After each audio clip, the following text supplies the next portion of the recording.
মন্দিরে তালা দেওয়াকে কেন্দ্র করে দুই পক্ষের সংঘর্ষ, মৃত এক, আহত প্রায় ৮। মন্দিরে তালা দেওয়াকে কেন্দ্র করে দুই পক্ষের সংঘর্ষ, মৃত এক, আহত প্রায় ৮ জন। এলাকা থমথমে পরিবেশ, মোতায়েন রয়েছে খণ্ডঘোষ থানার বিশাল পুলিশ বাহিনী। পূর্ব বর্ধমানের খণ্ডঘোষ ব্লকের সগরাই গ্রাম পঞ্চায়েতের অন্তর্গত চিন্তামণিপুর গ্রামের এই ঘটনায় এলাকায় ব্যাপক চাঞ্চল্য ছড়িয়ে পড়ে। আক্রান্তদের অভিযোগ, প্রায় বছর দুয়েক আগে গ্রামের বারোয়ারি থেকে বাদ দেওয়া হয় বেশ কিছু পরিবারকে।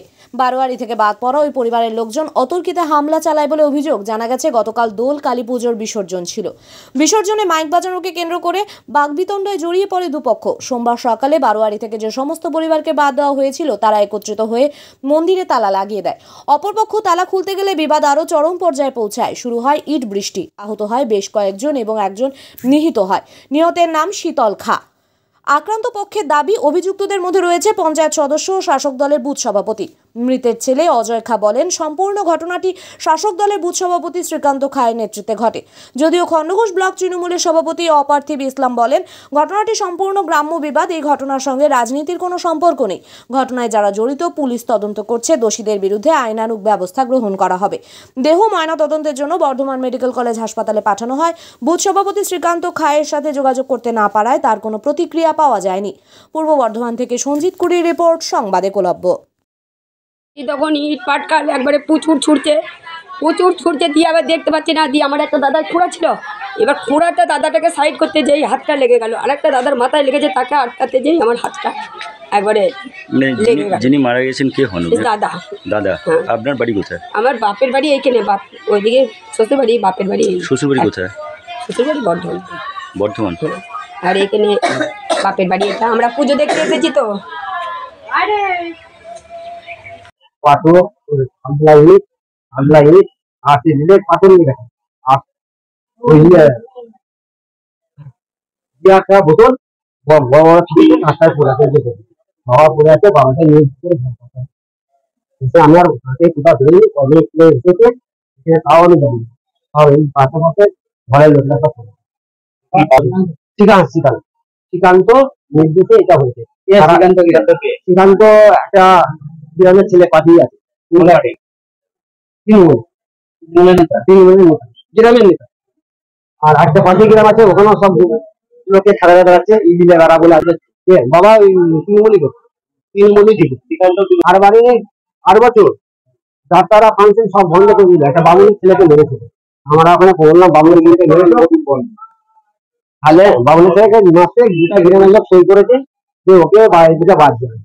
ওই ঝামলা ওকে বড় পাথর বুকে বুকে কাটিয়ে এখান থেকে উঠে বুকে পাথর তুলে দিতে বড় চিড়ি কাটলে কিন্তু পাথর বাড়িয়ে গেছে। আর ৮-৯ জন আছে, আমি ৮-৯ জনকে দেখেছি না, দেখতে হবে আমার জায়গা ছিঁড়া চলে গেছে, আমাকে আর উঠতে পারিনি। আমি পেছনে এলো, তারা বেশি বাবা গেছে। আমার বাবাকে ফোন করা হয়েছিল। হ্যাঁ, জায়গাটাকে মারা হয়েছে, জানলাম আমার বাবাকে মারা কি করে।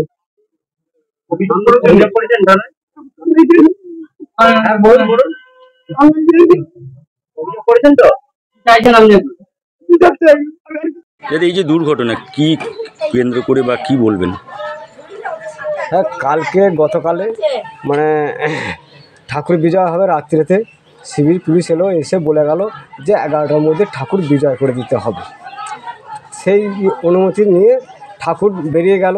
বেরিয়ে যাওয়ার পরেতে ঠাকুর চারদিকে গ্রাম ঘুরে যাওয়ার পরে মানে কিছু ওদেরই ছেলে যারা মারপিটটি করেছে অংশ, তারা কাদের ছেলে? তারা সেটা হচ্ছে বুথ সভাপতি মানে আছে, আর গ্রাম সদস্য আছে। কি নাম তাদের? শ্রীকান্ত খাঁ, অশোক মালিক, নিখিল খাঁ, হ্যাঁ, আরও অরূপ সাঁতরা, এরকম করে বহু আছে। ওদের এইখানটা করে ওরা বেরিয়ে চলে গেছে।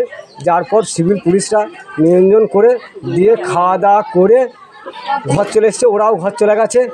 তার পরিপ্রেক্ষিতে ওরা কখন এসে ইট, বোতল, রিভলভার, বম নিয়ে এসে ঠাকুরতলায় জড়ো করে চাবি নিজস্ব নিয়ে এসে ঘরে চাবি দিয়ে ওইখানেতে দাঁড়িয়েছিল। এবার দুটি ম্যানেজার তারা গেছে সেইখানে। কি নাম তাদের?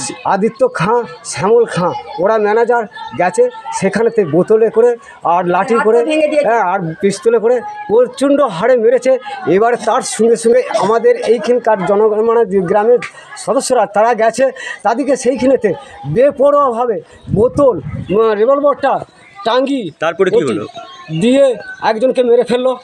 দিয়ে কিভাবে মারা গেলেন? ওটা বোতল ইট আর টাঙ্গি করে এইখানে চুটাইছে, চুটিয়ে রিভলভারটা মানে নিয়ে চলে গেছে। দিয়ে বম এখন কি হসপিটালে আছেন? মারা গেছে। কি নাম ওনার? কি নাম? শীতল খাঁ মারা গেছে আজকে। শুধু এই রকম প্রায়। আপনার কি নাম? আমার নাম সুশান্ত খাঁ। এটা কি কোনো রাজনৈতিক ঘটনা? হ্যাঁ, রাজনীতি তো আছি। রাজনীতি আমরা করি না, আমরা কেউ করি না রাজনীতি, আমরা সব একই করি। আমরা গ্রামবাসী বলছে যে এটা পারিবারিক। না না না না না না, আমরা থানায় গেছি, থানায় কেস নেয় না। আপনার কি নাম? আমার নাম সুশান্ত খাঁ। কে হন আপনি যিনি মারা গেছেন? আমি ভাইপো হই। আমাদের কেউ মানে কোনোদিন ওই সব সম্বন্ধে, পার্টির সম্বন্ধে কেউ যায় না, ভুক্ত নয় আমরা সব। তৃণমূলেরই হোক আর বিজেপিরই হোক আর সিপিএমেরই হোক আর কংগ্রেসের যে কোনো ব্যক্তি হন কি কোনো সরকারি কর্মচারী যদি হন, যদি তিনি দোষ করে থাকেন তার জন্য প্রশাসন আছে, পুলিশ প্রশাসন আছে, আইন আছে, কোর্ট আছে, আদালত আছে, তার বিচার হবে। যখন তার বিচার করতে যেয়ে যদি তৃণমূলের ঊর্ধ্বতন কেউ তাকে বাধা দেয় যে এটা করা যাবে না, ওটা হবে না, তখন আপনারা এখানে রাজনীতির রং দেবেন, বা যারা দিচ্ছে আজকে বোকার মতো আজকে এই জায়গাটাতে। তিনি রাজনৈতিক ব্যক্তিত্ব বলে তার সামাজিক জীবন নাই।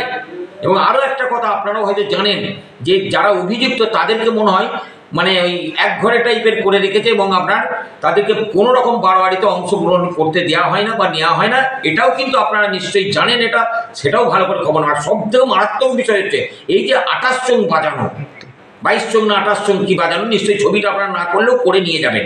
এইখান থেকে সূত্রপাত। কিন্তু মানুষ যারা সারাদিন আপনার খেটে খাওয়া শরীর সবাইকার, আজকে দিন আনা দিন খাওয়া আমাদের সবাইকার জীবনযাত্রা সেই জায়গায়, জীবনযাত্রা মানটাও সেই জায়গায়।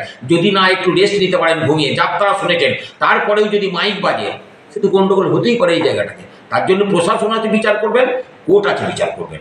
তাতে তৃণমূলের সদস্য তো কী হয়েছে, তৃণমূলের বুথ সভাপতি তো কী হয়েছে, সেখানে আমাদের প্রিয় নেত্রী তিনি পর্যন্ত আজকে কাউকে রিয়াদ করেন না। আর এই তো ছোটোখাটো বিষয় এটা।